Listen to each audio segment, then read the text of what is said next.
नमस्कार, जय हिंद। कैसे हैं आप सभी साथियों? हम बात कर चुके हैं संज्ञा के बारे में, सर्वनाम के बारे में, विशेषण के बारे में, क्रिया के बारे में, अव्यय के बारे में भी बात की पिछले वीडियो में। तो आज हम जो बात करने वाले हैं वो है इन सब से संयुक्त रूप से मिलकर के जो बनता है वो होता है वाक्य। वाक्य हमारे विचारों को प्रदर्शित करने का एक माध्यम है कि हम हमारी बात को सही तरीके से सही उद्देश्य के साथ में प्रस्तुत कर सके। इसके लिए वाक्यों का प्रयोग होता है ना। तो आज विस्तृत रूप से चर्चा करेंगे वाक्य के विचारों में, वाक्य कैसे होते हैं, वाक्य कितने प्रकार, यानी कि वाक्यों के माध्यम से हम जो विचार रख रहे हैं अल्टीमेटली उनको हम कितने प्रकार के वाक्यों से प्रस्तुत कर सकते हैं, है ना। चलिए, सबसे पहले जो बात करेंगे, चर्चा करते हैं, वो ये है कि वाक्य कितने प्रकार के होते हैं। तो वाक्य है क्या, आखिरकार वाक्य की परिभाषा क्या है? तो वाक्य की परिभाषा में दो शब्द हमें देखने को मिलेंगे। एक है कि वाक्य क्या करना चाहिए, पूर्णता को प्रकट करना चाहिए, यानी कि हम जो भी बात बोले वो वाक्य में पूर्ण हो, यानी कि वाक्य में हम जो कह रहे हैं उसका अधूरा अर्थ ना निकले। कैसी होनी चाहिए? पूर्ण रूप से, पूर्णता के साथ में हम जो कहना चाहते हैं वो पूर्णता प्रकट होनी चाहिए, है ना। और क्या होना चाहिए? एक क्रिया से युक्त पद समूह होना चाहिए। क्या होना चाहिए?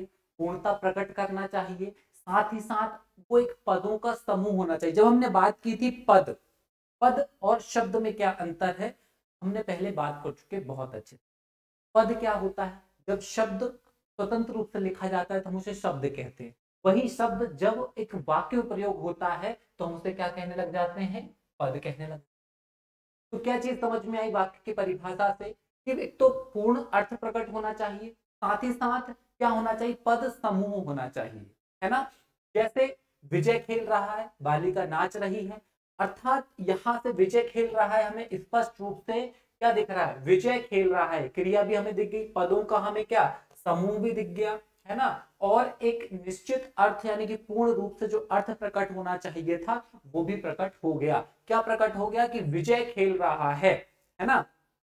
चलो, आचार्य विश्वनाथ ने, देखिए पटवारी में क्या हो सकता है, ये जो नीचे लाइन लिखी हुई है ना, ये लाइन आपसे लिखी पूछी जा सकती है कि वाक्यम शात योग्यताकांक्षा शक्ति युक्त पदोच्चया, यानी कि यह वाक्य, पहली बात तो यही पूछ लिया जाएगा कि किसने कहा है, तो आचार्य विश्वनाथ के द्वारा यह लाइन कही गई है ना। और साहित्य दर्पण में क्या लिखा है? उनका ग्रंथ का नाम क्या है? आचार्य विश्वनाथ का साहित्य दर्पण, है ना। इन्होंने अपने साहित्य दर्पण में ये लिखा है, इसका अर्थात क्या है? वाक्य पद समूहों का नाम है। हम बात कर चुके हैं क्या होना चाहिए? पद समूह होना चाहिए। तो वाक्य पद समूहों का नाम है जिसमें क्या होती है?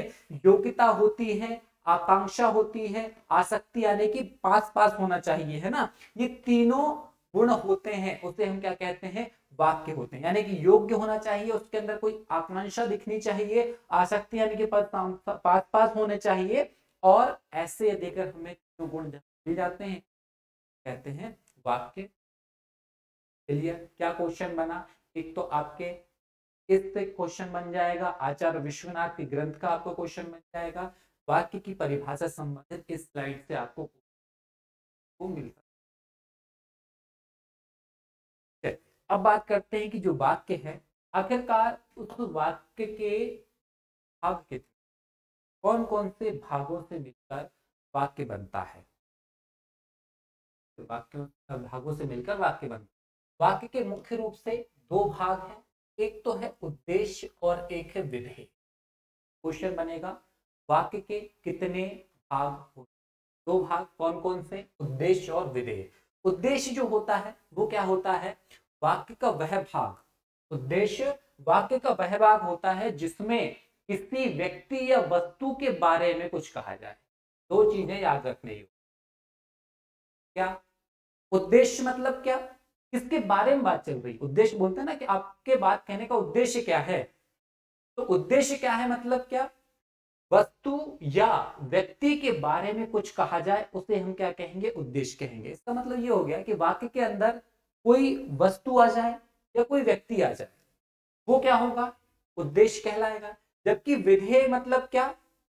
उद्देश्य के विषय में। विधेय मतलब क्या? उद्देश्य कौन हो गया? व्यक्ति या वस्तु। अब इस व्यक्ति या वस्तु के बारे में जो कुछ भी कहा जा रहा है वो क्या हो जाएगा? विधेय हो जाएगा। वो कुछ भी क्या हो जाएगा? विधेय हो जाएगा, है ना। अब विधेय हो जाएगा तो विधेय के अंदर हम बात करें, एक एग्जाम्पल को ले लेते हैं, जैसे कि पूनम किताब पढ़ती है। पूनम किताब पढ़ती है, स्पष्ट है कि पूनम क्या है? उद्देश्य है, और किताब पढ़ती है, यानी कि किसके बारे में कहा जा रहा है?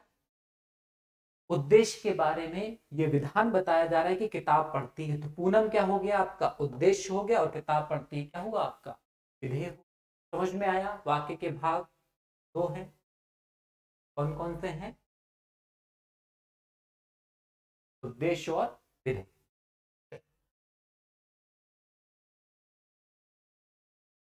बात करते हैं, ये तो हमने बात की क्या? भाग की। क्या बात की? भाग की। अभी आचार्य विश्वनाथ ने कुछ कहा था, आचार्य विश्वनाथ ने अभी कुछ कहा था, क्या हमें सार्थकता होनी चाहिए। तो यहाँ पर वाक्य के कुछ तत्वों के बारे में बात करेंगे कि वाक्य के भाग तो दो हो गए, है ना, उद्देश्य और विधेय। क्या हो गए? उद्देश्य और क्या हो गए? विधेय। उद्देश्य कौन? व्यक्ति या वस्तु, है ना, और जो भी कुछ व्यक्ति या वस्तु के बारे में कहा जाए वो हो गया विधेय। वाक्य के अनिवार्य कुछ तत्व होते हैं जिनसे मिलकर वाक्य की रचना होनी चाहिए, है ना। 6 तत्व अनिवार्य हैं। तत्व तो और भी हैं, लेकिन 6 तत्व कैसे हैं? अनिवार्य हैं। कौन से हैं वे 6 तत्व? वो है सार्थकता, योग्यता, आकांक्षा, निकटता, क्रम और अन्वय।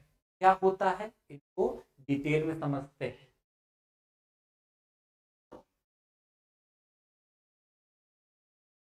डिटेल में समझते हैं इन 6 तत्वों को कि आखिरकार क्या होते। सार्थकता। सार्थकता यानी कि क्या? आप जो कुछ कह रहे हैं, वाक्य में जो कुछ भी कहा जा रहा है उसमें क्या होना चाहिए? सार्थक शब्दों का प्रयोग होना चाहिए। सार्थक शब्दों का प्रयोग मतलब क्या? जिन शब्दों के कुछ अर्थ निकले, एक पर्टिकुलर जिनका अर्थ हो, है ना। जैसे राम रोटी पीता है, वाह, राम रोटी पीता है, सार्थक है क्या? नहीं है। क्यों सार्थक नहीं है? क्योंकि रोटी को पिया नहीं जाता, रोटी को खाया जाता है। तो इसका जो सार्थक वाक्य होगा वो क्या हो जाएगा? राम रोटी खाता है। यानी कि वाक्यों में जो शब्दों का प्रयोग है ना वो सार्थक होना चाहिए, मतलब समीप के दूसरे शब्द है ना उनके अनुसार होना चाहिए। ठीक है, राम रोटी पीता है तो पीता नहीं है, राम पानी पीता है, ये सार्थक शब्द होगा, ये सार्थक वाक्य होगा, है ना। तो सार्थकता निकलनी चाहिए, यानी कि क्या? सार्थक शब्दों का प्रयोग हो। कैसे शब्दों का प्रयोग होना चाहिए? सार्थक शब्दों का प्रयोग होना चाहिए, किसमें? वाक्य में। ठीक है। अच्छा, इससे संबंधित क्या होता है पटवारी में ना, आपको वाक्य सुधार या फिर वाक्य में अशुद्धि पहचानने वाले प्रश्न भी पूछे जाते हैं। जैसे कि यहाँ पे पूछ देगा ना कि राम रोटी पीता है, इसका शुद्ध रूप क्या होगा? तो राम रोटी। लिंग वचन कारक के आधार पर जो गलतियां पहचानने को आती है उससे संबंधित प्रश्न आपके बन सकते हैं। दूसरी क्या हमने देखी थी विशेषता, वो ये थी कि योग्यता होनी चाहिए। योग्यता मतलब क्या? योग्यता का अर्थ है कि सार्थक शब्दों के भाषानुकूल क्रमबद्ध। तो हमने जो सार्थक शब्द अभी हो रहे हैं ना उनको क्या होना चाहिए? भाषा के अनुकूल क्रमबद्ध में होना चाहिए, क्रम में होना चाहिए। ऐसा नहीं कि मतलब कोई क्रम कहीं है फिर दूसरा क्रम कहीं और आ जाएगा। जो हम कहना चाह रहे हैं बात, उस जैसे मान लो ऊपर वाले में हम देखें कि राम रोटी खाता है, इसमें हम बोल रहे रोटी राम खाता है, तो ये क्या है? ये सही नहीं है। हमें कैसा चाहिए? भाषानुकूल, एक क्रमबद्ध चाहिए। जो शब्द हम हैं, शब्दों का जो हम प्रयोग कर रहे हैं उसमें कैसे चाहिए? एक क्रमबद्धता हमें चाहिए। ठीक है, जैसे हिरण उड़ता है, ये क्या है? योग्यता है क्या? योग्यता है क्या? हिरण के उड़ने की योग्यता नहीं है। यहाँ पर क्या आ सकता है? बाज उड़ता है, तो ये योग्यता प्रदर्शित करेगा। हिरण दौड़ता है, अगर हम कहें कि हिरण दौड़ता है, इसका शुद्ध रूप क्या होगा? हिरण दौड़ता है।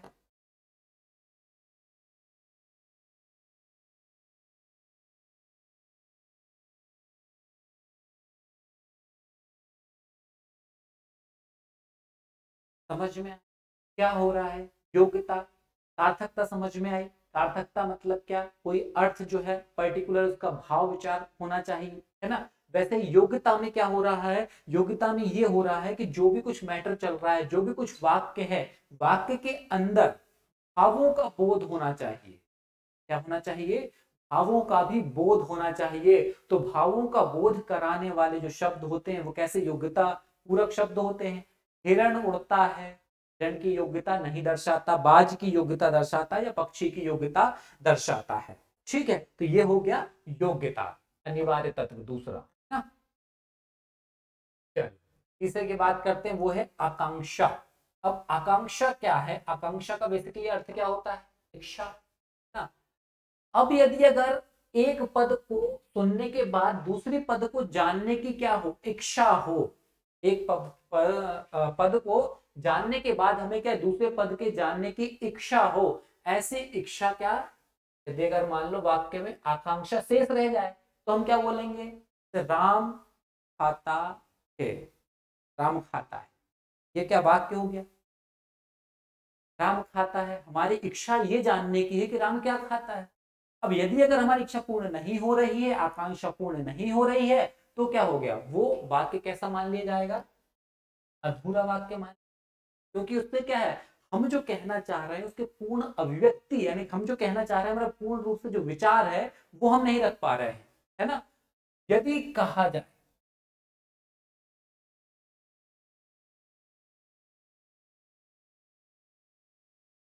ठीक है, एग्जाम्पल समझ में आए। हम्म, जैसे यहाँ पर एक एग्जाम्पल है, खाता है, तो इस पर जैसे मान लो केवल लिखा रहे कि खाता है। अब खाता है के संदर्भ में दो चीजें यहाँ पे दी हुई है ना। खाता है मतलब क्या? बैंक में खाता है, कि भोजन करने की बात है, कि रोटी खाता है, कि भोजन, कि बैंक में आपके खाता है। तो खाता है एक जो वाक्य है, ये कैसा वाक्य है? अपूर्ण वाक्य है। अभी एक और एग्जांपल दिया था। तो आकांक्षा हमें क्या होनी चाहिए? पूर्ण होनी चाहिए, या फिर उस वाक्य में होनी चाहिए, आकांक्षा शेष नहीं रहनी चाहिए, यानी कि अपना अर्थ जो है वो पूर्ण कर देना चाहिए वाक्य, है ना। यहाँ पे अभी अगर मान लो हम कहें कि हमारा एक्सिस बैंक में खाता है, तो क्या हो जाएगा? ये वाक्य कंप्लीट हो जाएगा, आकांक्षा पूर्ण भी हो जाएगी। अब बात करते हैं निकटता। निकटता, निकटता तत्व होना चाहिए। निकटता तत्व होना चाहिए मतलब क्या? हम जो पदों का प्रयोग कर रहे हैं, यानी जो वाक्यों के अंदर शब्दों का प्रयोग कर रहे हैं, उनके पास पास लिखें। ऐसा नहीं कि एक आकाश में लिख दिया, एक पाताल में लिख दिया, एक कहीं और ही लिख दिया, है ना। तो जो शब्द है वो कैसे होना चाहिए? पास पास होना चाहिए, ताकि बोलते समय हमें कैसा एक भाषा का बोध हो, एक निरंतर प्रवाह बना रहे। इसे बात करें, गंगा पश्चिम से, सेंटेंस है क्या? यहाँ क्या है? ये पास पास नहीं है, तो इसको वाक्य नहीं कह सकते, है ना। वाक्य क्या होगा? गंगा पश्चिम से पूर्व की ओर बहती। यानी कि शब्द कैसे होना चाहिए? पास पास होना। अब इतने पास पास का अर्थ ये भी नहीं है कि बिल्कुल एकदम ऐसे घिचपिच कर दो, पास पास में लिख दो कि समझ में ही ना आए। एक व्यवस्थित रूप से पेश होना चाहिए, है ना। और निकटता शब्द के अंदर झलक। ठीक, नेक्स्ट है क्रम। क्रम की हम बात कर चुके। क्रम कैसा होना चाहिए? अनुकूल होना चाहिए। जो भी कुछ हम कह रहे हैं शब्दों के अनुकूल क्रम का कैसा होना चाहिए? होना चाहिए। किसके? भाषा के नियमों के अनुसार। हम क्रम की बात करें तो पता कैसे चले? सार्थक शब्दों का एक क्या होना चाहिए? निश्चित क्रम होना चाहिए। जैसे नाव में नदी, क्या एग्जांपल दे रखा है? नाव में नदी है, क्रम नहीं है ना। नाव में नदी है नहीं, इसका सही क्रम क्या होगा? नदी में नाव है। क्या है इसका सही क्रम? नदी में नाव है, ये इसका सही क्रम होगा। तब हमें समझ। राम खाता है रोटी, राम रोटी खाता है, ये सही है। और वाक्य कैसे हो जाएंगे? जैसे लिखा जाता है बोर्ड पर। कैसा सही सही बात क्या होगा? बोर्ड पर लिखा जाता है। यानी कि जो हमारे हिंदी व्याकरण है, व्याकरण या फिर भाषा के नियमों के अनुसार यदि अगर हम क्रम, सार्थक शब्दों का क्रम है उस तरीके से रखेंगे, तब वह क्या कहलाएगा, वाक्य कहलाएगा। ठीक है। अन्वय, अब अन्वय क्या होता है, अन्वय ये होता है कि जो व्याकरण में लिंग, पुरुष, वचन, कारक आदि का जो सामंजस्य होता है ना, अन्वय क्या होता है, लिंग, वचन, कारक और भी बहुत सारे जितने आपके व्याकरण में सामंजस्य होना चाहिए, और इन सामंजस्य के आधार पर वाक्य की रचना होनी चाहिए। एग्जाम्पल देखते हैं, बहुत ही सुंदर एग्जाम्पल लिखा हुआ है, क्या है, नेताजी का लड़का का हाथ में बंदूक था। क्या लिखा हुआ है, नेताजी का लड़का का हाथ में बंदूक था। पता नहीं अजीब सी कौन सी लैंग्वेज समझ में आ रही है ना। लेकिन क्या है, यहाँ पर कुछ लिंग, वचन, कारक, पुरुष के आधार पर क्या हो रही है, कुछ अशुद्धियां हो रही हैं। कौन सी अशुद्धियां हो रही हैं, ये कि नेताजी का लड़का का की जगह अगर हम कर दें नेताजी के लड़के के हाथ में बंदूक, का की जगह क्या करना पड़ेगा, बंदूक कैसी है, स्त्रीलिंग का बोध कराती है, तो नेताजी के लड़के के हाथ में बंदूक थी, अब सही हुआ ये लिंग, वचन, कारक के अनुसार कैसा रहा ये सेंटेंस। तो अन्वय, अन्वय क्या है, अन्वय ये है कि व्याकरण की दृष्टि से लिंग, पुरुष, वचन, कारक और में क्या होना चाहिए, सामंजस्य होना चाहिए, है ना। समझ में आया। देखिए जब कभी भी क्या होता है हमारे यहाँ, जैसे मध्य प्रदेश के अंदर यदि अगर पंजाबी आते हैं, उनकी भाषा, बिहारी आते हैं, तो उनकी भाषा में एक कुछ लिंग, वचन, कारक की अशुद्धियां देखने को मिलती है, तो हम तुरंत उनको पकड़ लेते हैं कि ये जो है बिहारी है, पंजाबी है, बिकॉज क्योंकि लिंग, वचन, कारक का कहीं ना कहीं उनमें क्या हो जाता है, अशुद्धिकरण हो जाता है ना। चलो समझ में आया ये सारे तत्व वाक्य के।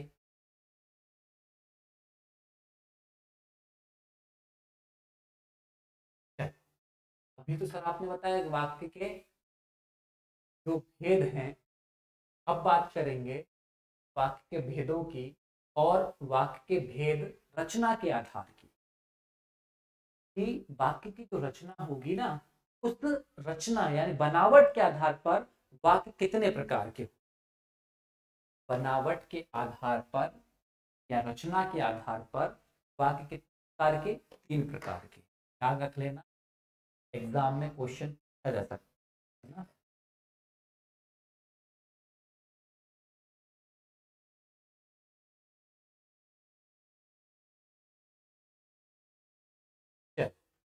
रचना के आधार पर कैसी रचना होती है संसार में, संसार में रचना होती है तो साधारण या फिर सामान्य, एक मिश्रित वाक्य और एक होता है संयुक्त वाक्य।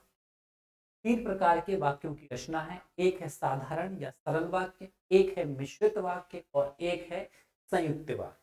अच्छा, साइंस की लैंग्वेज में बात करें तो तत्व, यौगिक और मिश्रण, ये तत्व हो जाएगा, ये यौगिक हो जाएगा, ये मिश्रण हो जाएगा, ऐसा ही कुछ। चल तीनों को याद रखना है, क्या, साधारण वाक्य, मिश्रित वाक्य और संयुक्त वाक्य, है ना। तीनों हमारे पास क्या है, वाक्य के प्रकार हैं, किसके आधार पर, रचना या बनावट के आधार। साधारण या सरल वाक्य को देखते हैं कैसे हो। साधारण या सरल वाक्य जिन वाक्यों में क्या हो, क्रिया कैसी हो, एक ही क्रिया और क्या हो, एक ही कर्ता। दो चीजें याद रखने योग्य है, साधारण वाक्य में एक ही क्रिया होनी चाहिए और एक ही कर्ता होना चाहिए। राम सो गए, राम सो गए, ठीक है। या फिर इसको और सरल करते हैं, उद्देश्य और विधेय, केवल एक ही उद्देश्य होना चाहिए और एक ही विधेय होना चाहिए। सीधी बात आ गई, क्या बात आ गई, विधेय। विधेय कौन,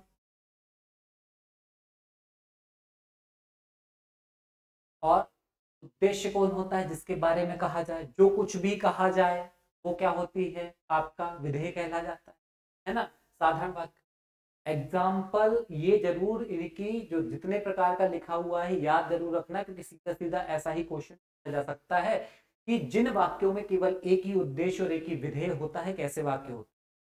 साधारण। ठीक है, एक उद्देश्य एक विधेय, जैसे बिजली चमकती, पानी बरसा, पानी बरसा। अभी आगे बताएं, इन वाक्यों में दोनों चीज समझ में आई, एक ही क्रिया, एक ही कर्ता, या एक ही उद्देश्य और एक ही विधेय हो, तो हम क्या कह सकते हैं? वो कैसा वाक्य होगा? आपका साधारण वाक्य होगा, है ना। अब यहां पर एक और, इन वाक्यों में एक उद्देश्य अर्थात कर्ता, विधेय अर्थात क्रिया, ये साधारण या सरल वाक्य की बात है। ऐसे करके भी आंसर दे सकते हैं। इन वाक्यों में एक उद्देश्य अर्थात कर्ता, विधेय अर्थात क्रिया, ये साधारण वाक्य, सरल वाक्य होते हैं। ठीक है, एग्जाम्पल कुछ भी हो सकता है, राम खाता है, राम दौड़ता है, राम पानी पीता है, ये सारी चीजें। मिश्रित वाक्य, अब दूसरा प्रकार जो है वो मिश्रित वाक्य का है, और दोनों ही प्रकार में क्या सामंजस्यता है वो देखते हैं। एक से अधिक वाक्य मिले, क्या हो? एक से अधिक वाक्य मिले हो, किंतु एक प्रधान उपवाक्य हो और बाकी, देखो वाक्यों के अंदर उपवाक्य हो। जब पढ़ा था शुरू में, व्याकरण जब पढ़ रहे थे, बताया था शब्द होते, वाक्य होते, वाक्य कैसे, तब वहां पे हमने बातें की सारी। तो एक से अधिक वाक्य मिले हो, एक क्या हो? प्रधान उपवाक्य हो, और उसी पर सारे शेष जो बाकी बचे हुए हो वो कैसे हो? निर्भर हो। अभी संयुक्त बचा है तो संभाल के रखो। क्या? मिश्रित वाक्य, एक से अधिक वाक्य मिले हो, है ना। अब एक से अधिक तो मिले हो, लेकिन मिश्रित है तो क्या? एक प्रधान होगा उपवाक्य, बाकी उपवाक्य उसी प्रधान उपवाक्य पर क्या होंगे? निर्भर होंगे। ठीक है, सरल शब्दों में बात करें कि जिस वाक्य में मुख्य उद्देश्य और मुख्य विधेय के अलावा और भी समीपी क्रियाएं हो, या फिर और भी विधेय वगैरह हो, जिन वाक्यों में मुख्य उद्देश्य और मुख्य विधेय के अलावा एक या अधिक क्रियाएं हो, मिश्रित वाक्य। ठीक है, एग्जाम्पल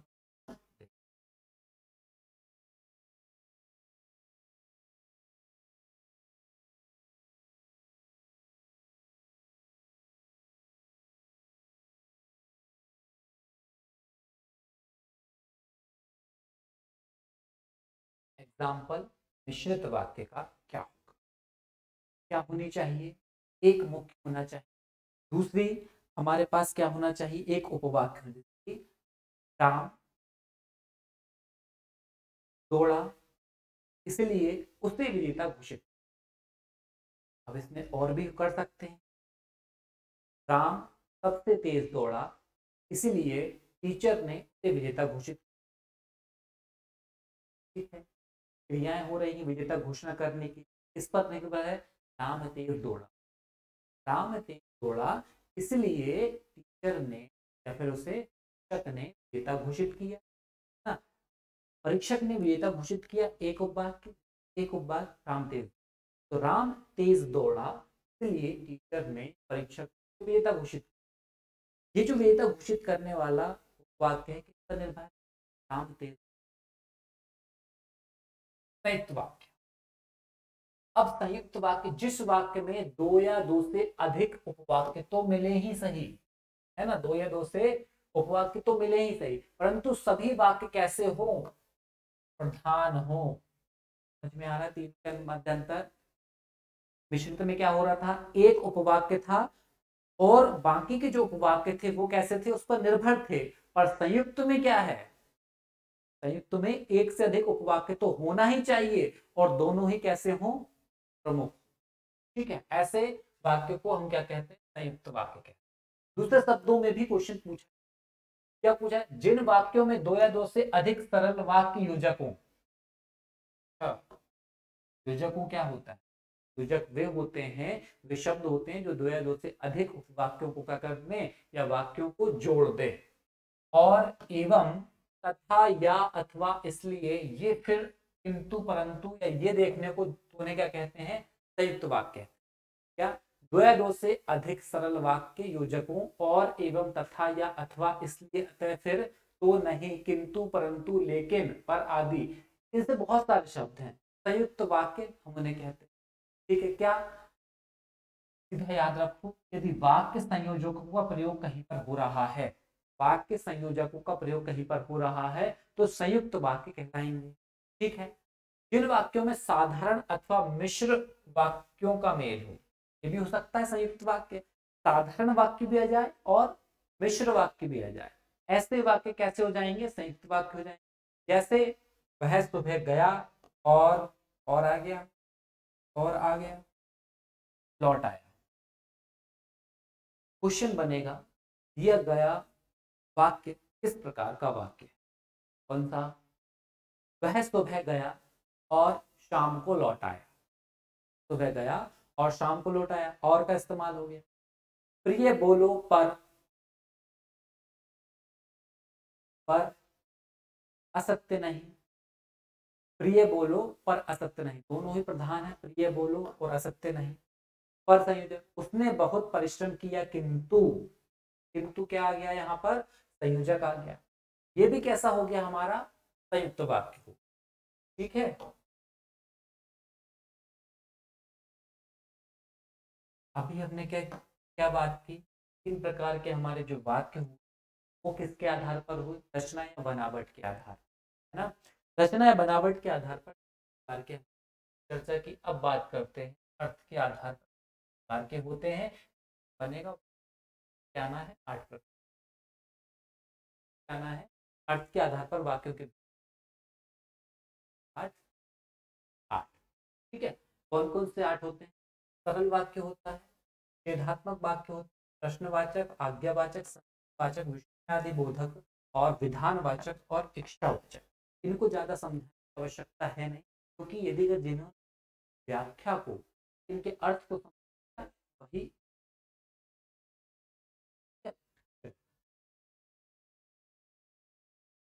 8 प्रकार।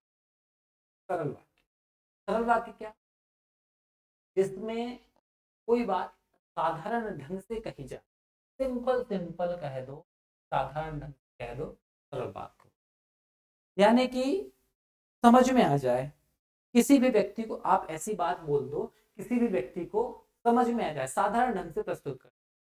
राम ने बाली को मारा, राम ने बाली को मारा, राधा खाना बना, राम ने बाली को मारा, राधा खाना बना रही। अब अगर राम ने बाली को मारा, इसको हमें बहुत ज्यादा घुमा फिरा के बात करनी, कैसे कहें, राम ने शिव को न्याय दिलाने, उसके आताताई को या उसके अत्याचारी को दंड दिया, दंड स्वरूप उसे मृत्यु प्रदान कर, कितना टिपिकल है। या फिर हम ऐसा कहें, राम ने सुग्रीव के अत्याचारी को दंड देने के लिए से प्राण पखेरु,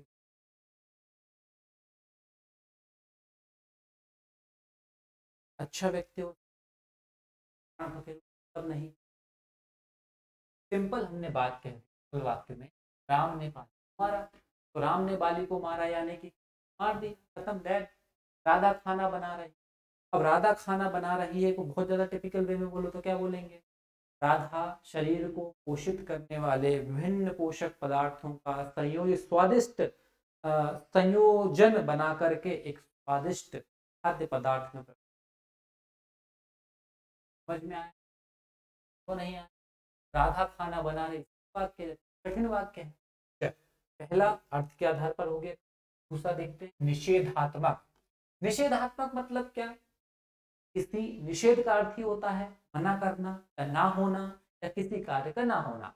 ठीक है, निषेध करना यानी कि जहां पर हमें काम के ना होने या ना करने का बोध हो, यानी कोई चीज की मनाही हो, नकारात्मकता हमें दर्शाए, वहां पर क्या होगा, निषेधात्मक होगा।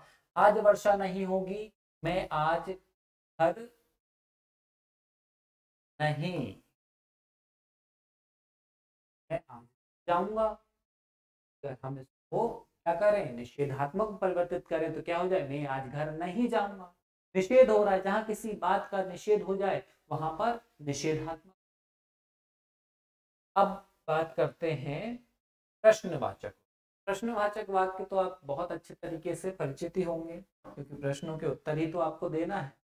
वे वाक्य जिनमें प्रश्न पूछने का भाव प्रकट हो प्रश्नवाचक वाक्य कहलाते हैं। राम ने रावण को क्यों मारा? तुम कहाँ रहते हो? कहाँ जा रहे हो? कैसे जाओगे? कब आओगे? किस प्रकार से पास होगे? कैसे फेल हो गए? जहां पर आपने प्रश्न पूछा वहां पर क्या हो गया? प्रश्नवाचक वाक्य आपका सामने। आज्ञावाचक, जहां आपने आज्ञा दी। सारे प्रशासनिक अधिकारी इसलिए बनने जा रहे हैं ताकि क्या कर सके? आज्ञा दी। जिन वाक्यों में आज्ञा, प्रार्थना, उपदेश आदि का ज्ञान होता है ऐसे वाक्यों को हम क्या कहते हैं? आज्ञावाचक वाक्य। जैसे आज्ञा कैसे? वर्षा होने पर ही फसल होगी, ही लग गया। वर्षा होने पर ही फसल होगी, परिश्रम करोगे तो फल मिलेगा ही, बड़ों का सम्मान करो। ना, क्या है? बड़ों का सम्मान करो। आज्ञा दो, तुम वहां चले जाओ, तुम बाहर निकल जाओ, तुम आ जाओ। यानी कि किसी अधिकारी या किसी व्यक्ति के आज्ञा देने का हमें क्या हो रहा है? बोध हो रहा है। ऐसे वाक्य क्या हो जाएंगे? हमारे आज्ञावाचक वाक्य हो जाएंगे। क्लियर? अब देखते हैं संकेत वाचक वाक्य। संकेत वाचक वाक्य क्या होते हैं? जिन वाक्यों में किसी शर्त का, बात का संकेत हमें मिले कि उसमें शर्त या फिर संकेत होना हो। ठीक है, यानी कि एक क्रिया का होना दूसरी क्रिया पर क्या करेगा? निर्भर करेगा। एक क्रिया का होना दूसरी क्रिया पर क्या होगा? निर्भर करेगा। ऐसे ऐसे ऐसे वाक्य को हम क्या कहेंगे? संकेतवाचक। यानी कि हमें संकेत कैसे मिलेगा? जैसे कि यदि परिश्रम करोगे तो क्या होगा? सफल होगे। संकेत मिल रहा है। क्या मिल रहा है? परिश्रम करेंगे तो क्या होगा? सफल होंगे। अभी पिताजी अभी आते तो अच्छा होता। संकेत मिला किससे? तो से। तो क्या हो गया? संकेत। यानी कि जहां भी हमें एक क्रिया का होना दूसरी क्रिया पर निर्भर होता हुआ दिखाई दे, ऐसे वाक्य क्या कहलाएंगे? संकेतवाचक। विस्मयाधि बोधक। विस्मयाधि बोधक, विस्मय ने आश्चर्यचकित हो जाना। विस्मयादि बोधक वाक्य ऐसे वाक्य होंगे जिनमें आश्चर्य, शोक, घृणा और आश्चर्य के भाव जैसी चीजें हमें क्या देखने को मिल जाएंगी। ऐसे वाक्य क्या हो जाएंगे? विस्मयादि बोधक वाक्य हो। कैसे पकड़ेंगे? जैसे वाह, आह, हाय। ऐसे जहां पर जो वाक्य हैं, जैसे कि वाह तुम आ गए, आह मजा आ गया, इस टाइप के जो वाक्य हैं कैसे हैं? विस्मयादि बोधक वाक्य। ठीक है। विधानवाचक। विधानवाचक मतलब क्या? जिन वाक्यों में क्रिया के करने या होने की सूचना मिले। इतना ही याद रखना है। यानी कि कोई भी कार्य हो रहा हो, क्रिया हो रही हो, या तो हो रही हो या फिर होने की क्या मिले? हमें सूचना मिल जाए। जैसे कि मैंने दूध पिया, सूचना मिल गई क्या कि आपने दूध पी लिया है? सूचना मिल गई। वर्षा हो रही है, क्रिया जारी है, वर्षा हो रही, राम पढ़ रहा है, जारी। विधान मतलब कि काम अभी जारी है या जारी होने की हमें क्या मिले? सूचना मिल जाए। इच्छावाचक वाक्य। इच्छावाचक वाक्य कैसे वाक्य होंगे? ऐसे वाक्य जिसमें आपके मन इच्छा जाहिर हो जाएगी, ऐसे वाक्य क्या हो जाएंगे? आपके इच्छावाचक वाक्य, जिनमें आप किसी को अच्छी आशीष, आशीर्वाद दे सकते हैं, किसी को आप बद्दुआ, दुआ दे सकते हैं। ये सारे के सारे क्या हैं? आपके इच्छावाचक वाक्य। देखिए, जब भी आप बड़ों के पैर छूते हो क्या कहते हैं? तुम्हारा कल्याण हो। आज तो मैं केवल फल खाऊंगा। ये आपकी इच्छा क्या दिखा रही है? केवल फल खाने की आपकी इच्छा। पान हमारी उम्र, यानी कि क्या? आपकी उम्र लंबी हो ऐसी कामना या फिर ऐसी भावना हमें यहाँ पर दिखा। ठीक है, इच्छावाचक वाक्य समझ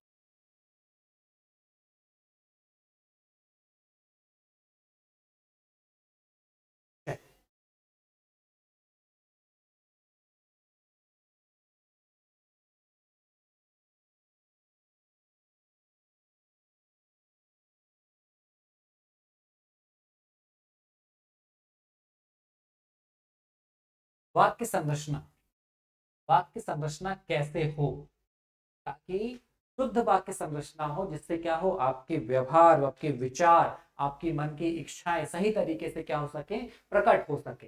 हिंदी भाषा में व्यक्ति चिन्ह सर्वनामों के अलावा शेष सभी शब्दों तक लिखे जाते हैं, है ना। क्या करना है, ये नियम के तहत याद रखना।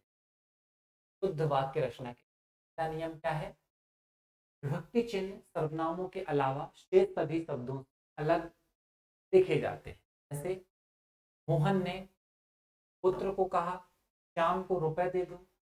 दूसरा, यदि सर्वनाम के साथ व्यक्ति चिन्ह हो तो सर्वनाम में मिलाकर लिखा जाना चाहिए। ज्यादा अंतर नहीं आता है चीजों में, सब एग्जाम्पल सॉल्व करेंगे तो आपको ज्यादा चीजें समझ में आएगी।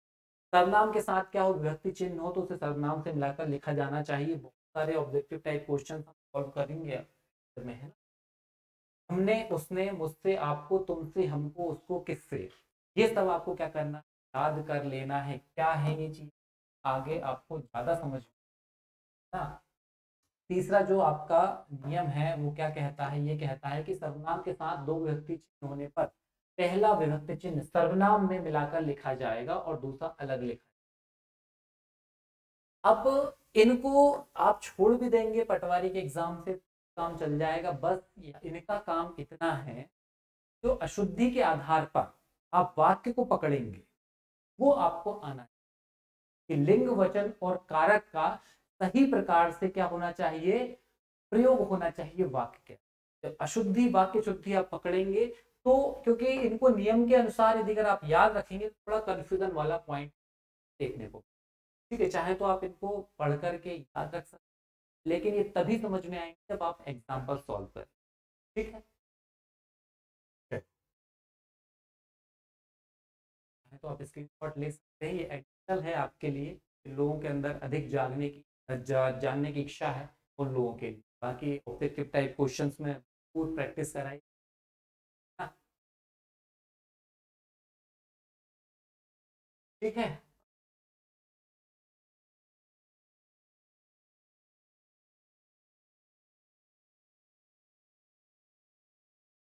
यानी कि एक बात यहाँ पर आप देख लो, वाक्य निर्माण के अंदर हिंदी भाषा के व्याकरण से संबंधित जितने भी नियम हैं उन नियमों का क्या होने वाला है, प्रयोग होने वाला है। पटवारी के अंदर जो एग्जाम की बात, क्वेश्चन की बात करें तो उसमें लगभग हमने जो अभी बात की, वाक्य भेद की, वाक्य रचना के आधार पर भी, अर्थ के आधार पर बात करें, इनसे संबंधित क्वेश्चन देखने को मिलेंगे। और इस वाक्य विचार से क्वेश्चन जो बनते हैं वो अशुद्धि के क्वेश्चन बनते हैं, है ना। चल, तो नेक्स्ट लेक्चर जल्दी ही हम लेकर के हाजिर होंगे। तब तक की पढ़ाई जारी रखें, मेहनत करते रहें, क्योंकि करेंगे तो पास